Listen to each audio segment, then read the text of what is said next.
This is the 1% Doctor, a podcast that takes you beyond the white coat, diving into unique stories and passions that drive top doctors in their specialties.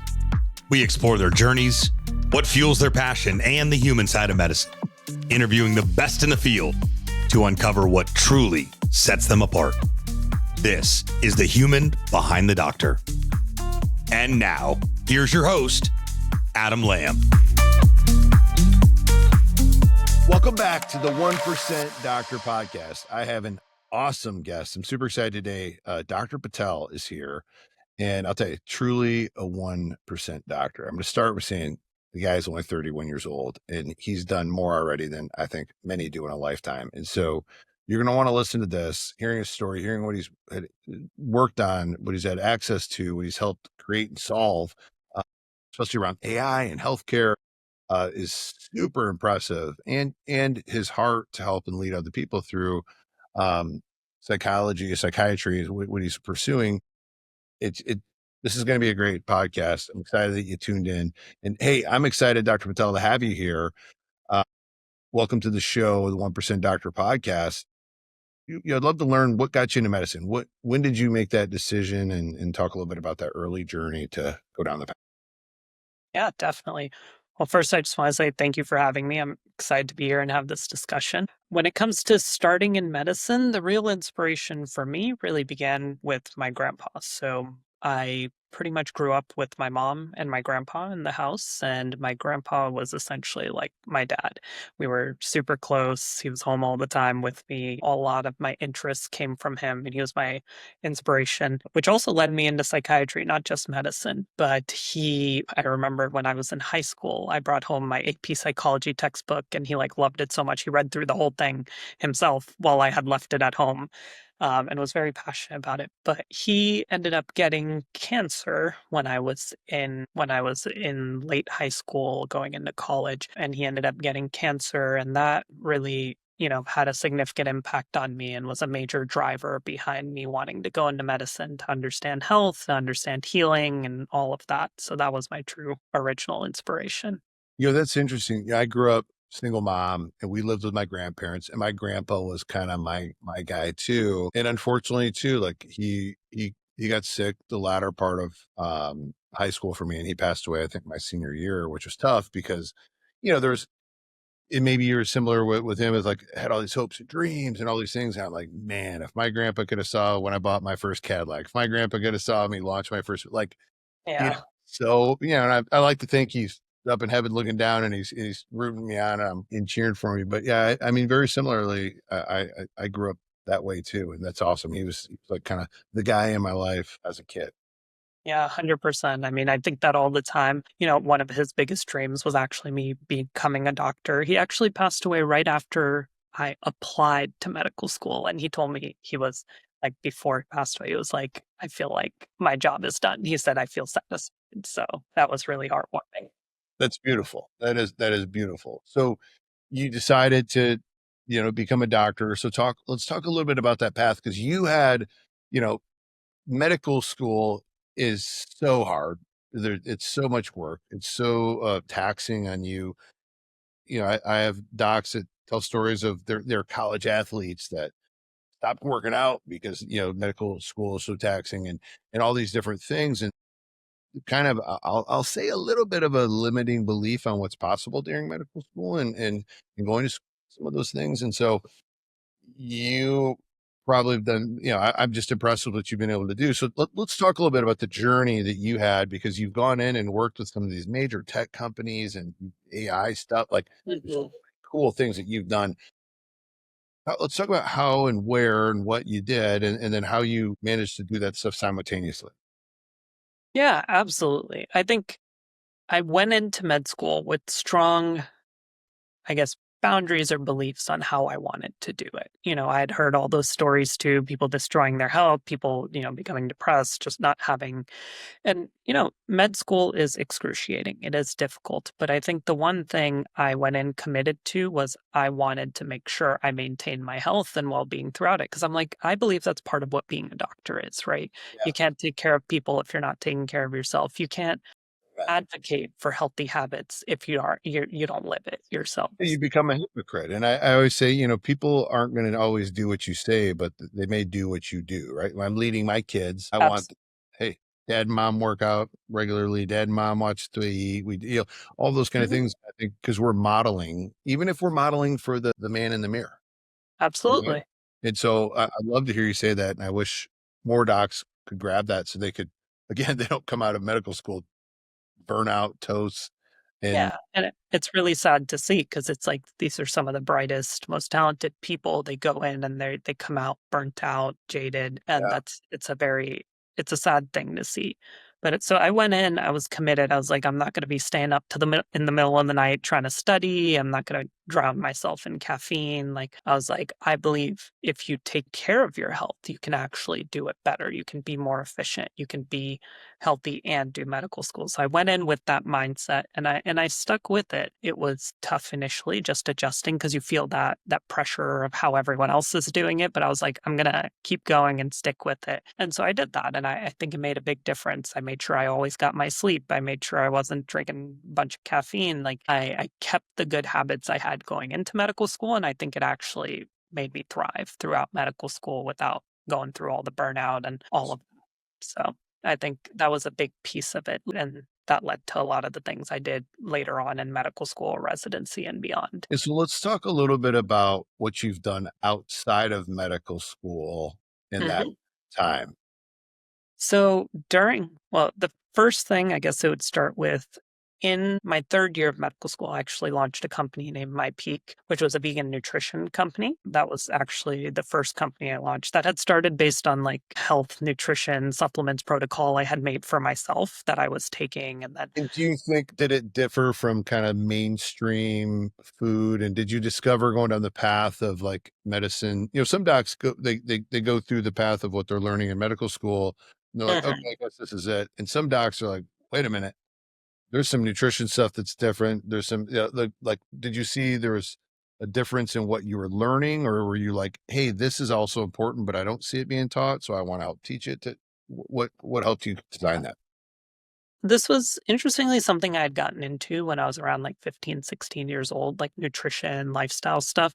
So by the time I got to medical school, I was just building on it. And medical school really enriched that understanding. It's not that I was taught a bunch of nutrition directly, but when you understand all the systems of the body, the physiology, the anatomy, the neuroscience, your understanding of nutrition, health, and lifestyle just expands dramatically. So medical school just ended up being the natural extent of all the nutrition health and health understanding I'd gained over the years. And so that culminated in this protocol and the product that we ended up making for my peak. Did you grow up in a home that valued a lot of the same nutritional beliefs? Yeah, definitely. I had a family that was pretty, they had a pretty strong emphasis on nutrition and health. And coming from an Indian background, there was, emphasis on things like Ayurveda, which, has its own nutritional type system, but it's the same idea overall. Yeah, I mean, it's interesting. I work with a lot of docs, and I have a handful that I work with that are from Indian background, and a lot of them are just they're very pro vegetarian, vegan diet. They a lot more, and they're all pretty healthy, right? And so that it's I think culturally something that they've aligned with. I was probably the opposite. My family was like traditional American, overate, Kentucky Fried Chicken, obese, and I was always very interested in a lot of these big guy like the Schwarzeneggers, the Stallones, and Yeah. how do you get muscle? Like working out and eating these kind of learning about protein and bodybuilding was something that's really interested me early.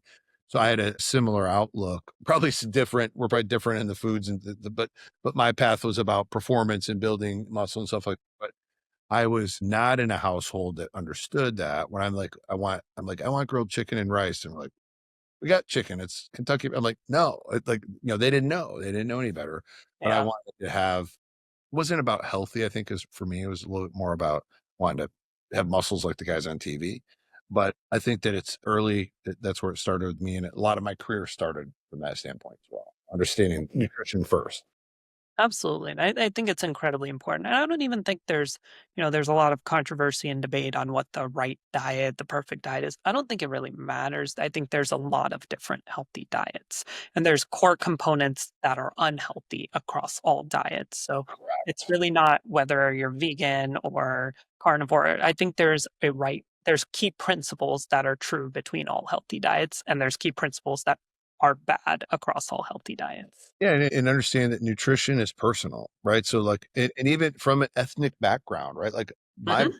genetic bloodline does not eat the same food of your genetic bloodline, and so there's certain things that are going to work better with different people as well. And understanding, I love genetics, and I think there's so much coming along the lines with some of these things with, testing that shows, there's one we were looking at with a company I'm part of that we're testing what omega is better for you. Is it a plant-based omega versus like a fish oil versus avocado oil or something like that, and that body absorbs or uses it differently based on your genome, right? And so there's stuff like that that's, we didn't know about that 10, maybe 20 years ago. So as this information comes out and technology comes out in medicine, and we can really start personalizing people's sleep and health and movement and supplementation and stuff like that, it's super exciting. And so it sounds like, and you've been able to kind of play a little bit in that space early in your career, it sounds like. Talk a little bit about that. Yeah, I mean, with the passion about nutrition, I definitely explored a lot of it. I read a ton, went through a lot of the literature and the studies, and I'm a big believer that that's the future of what we're headed to. It's like more precision medicine, precision wellness on both sides. Same thing with medications. The same medications don't work equally well for everyone because it's pharmacogenomics, how it's interacting with your genome. It's pharmacodynamics. There's so much to the complexity of how each person's body works through their individual genetics, but also like, yeah, their ethnicity and their background. It makes a huge difference. And I don't think there is a one size fits all. But I think I'm very excited for the upcoming future when we combine AI, wearables, labs, all of these things that are coming out. And even, precision pharmaceuticals and all of that, I think we'll have incredible breakthroughs when it comes to health and lifestyle over the long run. However, I will caveat that and say I still think pretty much the keys will always remain diet, lifestyle, sleep, and exercise. Like the core things will still always be 90% of health. Yep. It's funny. I find it that, I'm 46, and I coach and work with a lot of like super high performing people. And they're always like, what about this peptide? Or what about this diet? Or what about this? And one of the key things is sleep, like the value of sleep and what your body actually does and Yeah. processes for your brain and all this kind of stuff. Like, it's funny that sleep has become a higher priority than going to the gym to me at 46 years old. I mean, I completely agree. Like nothing changes how your day goes more than how you slept the night before. And like, I have an aura ring. I'm a huge fan. And like it's because how much I emphasize sleep, and having it has taught me so much about like the different habits that I have, the different things that I do and how they affect my sleep and recovery, which makes a huge difference in pretty much everything I do the next day. Yeah, that's awesome. And so what have you found? What sort of areas of business? You started that first company, kind of talk about what that maybe led into, other opportunities, relationships, other companies, things like that. Yeah. So even before I went to medical school, I was always very curious about lots of different things. Didn't realize it at the time, but I probably had ADHD, and I love to explore 100 different things. ADHD, curiosity, a whole mix of things. So I was never someone that could really just do one thing all day, every day. And so, I was passionate about nutrition. I was also very passionate about technology. So I had started this company, it's still running today, and I'm a little bit more hands off today, but it's still running and growing today. And then I also got involved later on in residency So with how old were you when you started the company, the peak? let's see, I was in 3rd year of med school, so probably around 25, 24, 25. Okay, so you're in med school, started a company, right? And I said, just to highlight, some docs that are like, oh, I can't go to the gym anymore. I'm like, you can go to the gym, you can get good sleep, you can eat clean, and you can start a company. Exactly. Yeah. So that was in my 3rd year of med school, grew that for the next few years. So that took, 3rd year, 4th year of med school, 1st year of residency, and then finally things were pretty steady, so I could take a step back. But whenever I take a step back from anything, I get bored and need something else to do. So then in second and third year of residency, I decided I wanted to do an MBA with a focus on healthcare administration. So when I did that, I really wanted to understand the intricacies of how our healthcare system works. You learn the medical side as a doctor, but you don't understand the system. You're not getting the full look behind the curtain. Exactly. So I We're dove told into what to do, not why to do it, how it works, and why we do. exactly like I'm the same. how the whole I'm always system. like, tell me more, tell me more. I want to I'm just go, okay. Exactly. So then I went into that. And then as I was wrapping that up, I really, all the AI stuff really started to boom. I had a good reasonable tech background. I self-taught some programming skills and all of that over the years and was very interested in technology. And so when the AI boom started, I started really diving deep into that. I was initially involved with a company named Sully AI, where I was medical director and then later chief medical officer over 2 years. And we expanded quite a bit. And that was between ambient scribing and other AI tools that help physicians. And that's what I was passionate about, with this physician burnout epidemic that we've seen over the years growing more and more. I really wanted to play a role in addressing that. The number one cause of burnout among physicians is documentation, because that's not really what anyone went to medical school for. No one went to medical school to write notes, right? Right. And if you don't do it right, you don't get paid. And so and then it's like, we've seen so much. I mean, I was just talking to one of my docs that I've coached for a couple of years now, who's implemented some AI stuff into his documentation. Action's up 30%. Mm-hmm. Patient satisfaction is up. Work-life balance, we'll call it, is through the roof. And Yeah. it's like you're making more money, people are happier, your patients are happier, Yeah. and you're happier. Like win-win-win, right? Yeah, across the board. It's like otherwise, we've all had the experience. You go to your physician and they're typing into a computer the whole time, because if they don't, then they'll be doing that till 10 p.m. at night, and spending no time with their families or anyone. But now it's like we can just face the patient, talk to the patient, completely undistracted, fully present. Like it's wonderful. It's wonderful for the patients. It's wonderful for the physicians. And the documentation gets done. You revise and edit it, and then you can sign it without spending your whole evening doing Yep. it. That's great. Love that. So you left that company, and what did you go kind of do? Talk a little bit more about. So you Yeah. worked there for a while helping with that. So I left that company late in within the last year.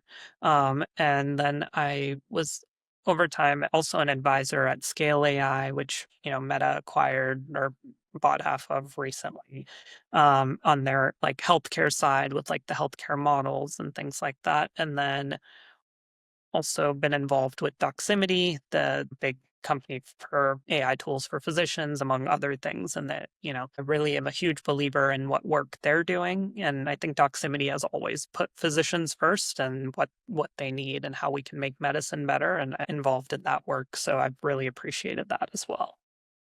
That's awesome. So you're done with medical school. You're in residency now. So I finished residency and I'm in my last 2 months of fellowship at Brown That's too much of for fellowship child psychiatry. for child psychology. So why did you choose that path?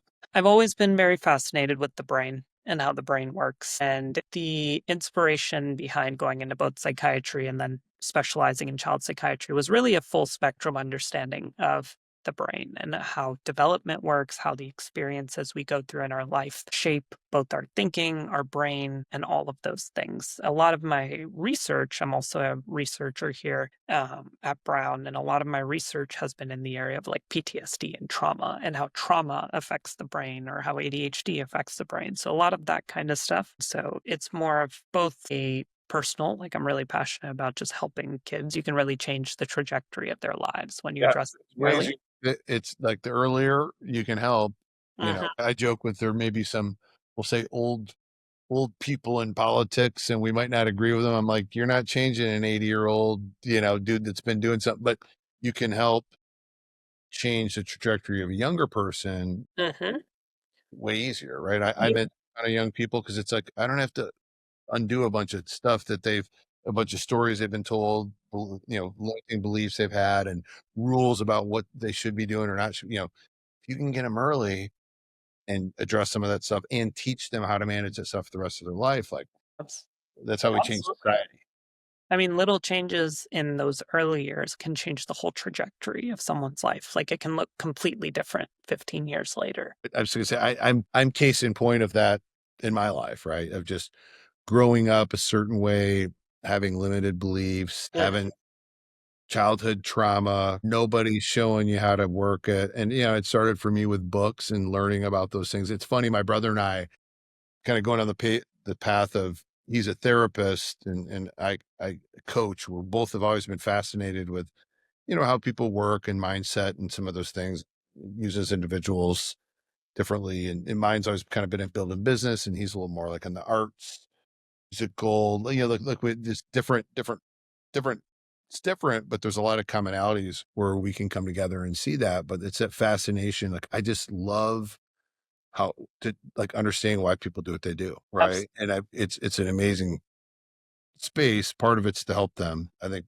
first I just was curious to understand them, but then how do I help them? Because at the end of the day, we're kind of our own worst enemy, right? Like we become the bottleneck, I believe, in our our ability to enjoy or suffer through life, and it has to do with mindset. And it's a word I would use into it. And so curious what your thoughts are on that. Like, what are some of the big things you're interested in helping young people, kids with as it pertains to that stuff? Yeah. The one area that I think similar to what you just said, it seems like we have a lot of similarities in our background and looking at childhood trauma, the stressors and traumas people go through as childhood, or even if not over huge scale trauma, you're looking at adverse childhood experiences. Now, there's a scale they're called the ACEs, the adverse childhood experiences. It goes from 0 to 10. The more of them you have, the more risk you are for a whole series of things, not just increased risk of like depression, anxiety, suicide as you get older, but you're actually also at greater risk for all of the health conditions, heart disease, stroke, all of those things. And it's fascinating. Even if you control for habits in these studies, the kids who go through a significant amount of adverse childhood experiences are much more likely to die of all of the major causes of death. And why it's that, you ask? It's like the whole what it seems is when you go through a lot of childhood trauma and adversity, it literally wires that nervous system to be in a state of stress. And so even if the habits stay the same, chronic state of stress that's been almost like imprinted on the nervous system continues to persist and leads to worse health outcomes as well as mental health outcomes over Yeah, time. well, and I think it can lead to so if I'm in a just these are my not doctor, but constant state of fight or flight. Every situation I'm looking at it, what all bad could happen. Mhm. I'm looking at ways to sedate or, relax. And I'm choosing maybe alcohol, Mhm. smoking, or, things that just, don't lead to a healthy path. And even it could be exercise, right? There's people that exercise way too much, right? Yeah. They're killing their Overtraining. overtraining. They're, creating other issues with themselves. So it's like, I mean, it's super interesting thinking about the behaviors. Is that like, for me, I have a probably addictive, obsessive behavior. And it started out of more survival fear of like, I grew up in a place where we may not have food. I Mhm. don't know. Are we going to be able to get to the grocery store? And so to me, being in another place of abundance versus scarcity. So you grow up in scarcity, Yeah. you manage that scarcity, or you grow up in abundance. Mhm. What does that look like? And so it's so interesting in creating that stuff of, for me, dad left when I was 7. Why'd dad leave? Was I not, I took kind of talk, I just talked about this in another podcast where I was like, as a boy, I was sad. Mhm. Teenager, I was pissed. Yeah. My 20s, I didn't really care.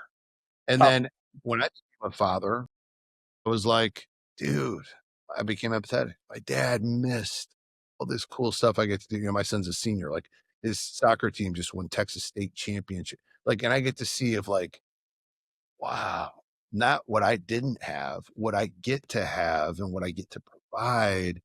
And then it's like, but the shift was a mindset thing, yeah. right? Which I've done a lot of work on that stuff. And so, but there's still like, I was, one thing I think of when you're talking was, I'll never forget as a little kid when we missed a flight flying back from Florida. And so like, I still have a little anxiety around airports and flying. And I fly all, I'm a premier 1K guy. So I'm on all the time. And so it's like, it obviously took time, but but there's still like that little sliver in the nervous system that Yeah. where other people, my kids only know fun and going to the flight and it's easy. Sometimes we fly first class. And so like that, and my wife and I joke is like, we're, do the best you can and not screw up your kids. As parents, we're always we're going to screw our kids up a little bit. There's just going to be things that we project from us to them. The more, someone can work with you to like understand how to process that stuff. But it's also interesting and it's so important. It's so vital, but there's a lot more things that we're putting in front of it, which is unfortunate. I feel like at 46, I'm understanding it. At Yeah. 26, right? Yeah. And so, like, how do we help educate people a little earlier? And I think there's more mindfulness. There's a lot more of that coming out today, which I think is super cool. But what are some things that you see? Like, how can we educate young people early, or parent? Like, what do you think is a big target? Is it the parents? Is it the kids? Like, what do you think is a big target to help? I think it needs to be some level of all of it. Our systems and our cultural fabric is really changing, right? Awareness of mental health, trauma, all these things 25 years ago was pretty low. Compared to today, it was almost nothing, right? Nowadays, the awareness has skyrocketed both in parents as well as the children. Of course, there's some downsides to it, the TikTok and the Instagram and all the social media. There's both downsides and upsides, right? There's significantly greater awareness of mental health challenges. There's communities to support people with mental health challenges.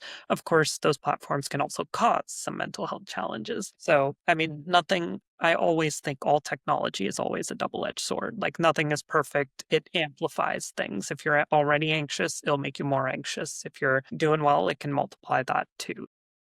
And then it's understanding how you manage your thought patterns and behavior to, hey, if you're scrolling everything, looking at people and it makes you feel bad because you're not where they are, that's not Yeah, good.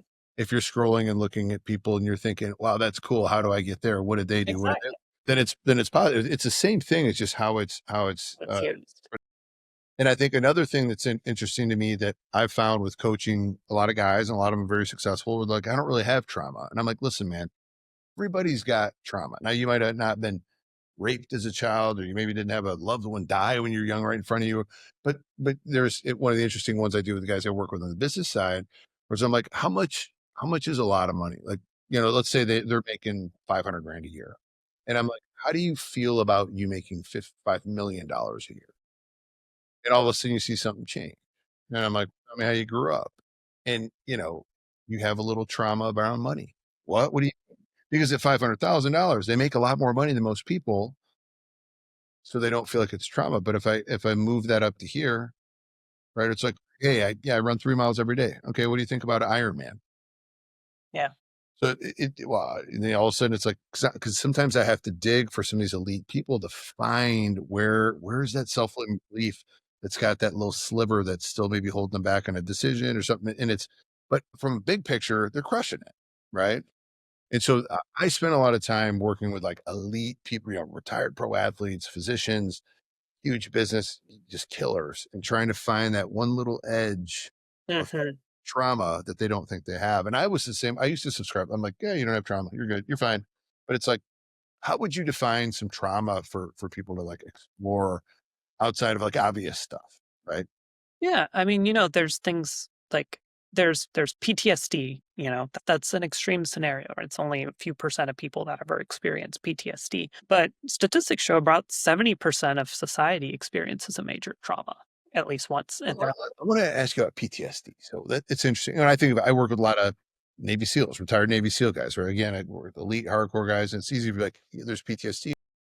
You know, I was having this conversation with a friend of mine who, in his early years, his biggest mission was hooking up with women. All right. So he goes out, hooks up with a bunch of women. This guy's done with lots of different women. Now he's married Mhm. and he feels bad because everywhere he goes, he's checking out women. And he's like, oh, I feel so guilty. I'm married now. And I'm like, well, listen, man, that's trauma. He's like, what?